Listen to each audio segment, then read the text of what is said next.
वरुथिनी एकादशी. धर्मराज युधिष्ठिर म्हणाले, हे वासुदेव, चैत्र महिन्याच्या कृष्ण पक्षात कोणती एकादशी येते, तिचे महात्म्य सांगण्याची कृपा करावी.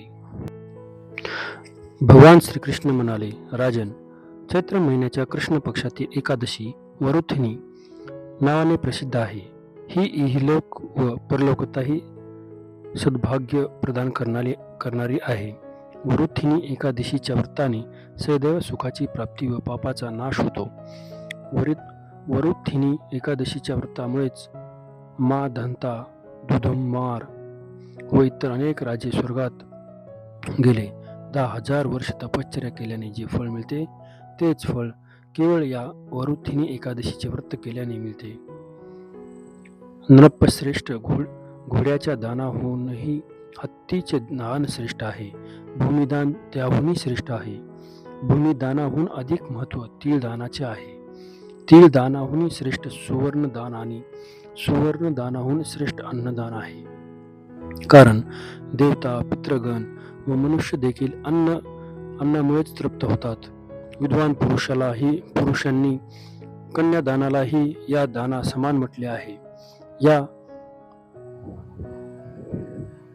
कन्यादाना समानच गोदान आहे. हे साक्षात भगवंताचे कथन आहे. या सर्व दानाहूनही श्रेष्ठ विद्यादान आहे.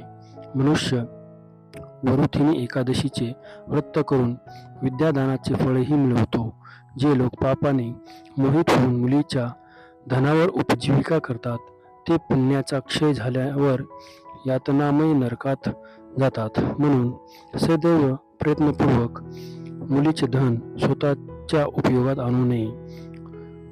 जो कुवतीनुसार आपल्या मुलीला अलंकाराने सजवून पवित्र भावनेने कन्यादान करतो, त्याच्या पुण्याची गणना करण्यात चित्रगुप्त देखील असमर्थ आहेत.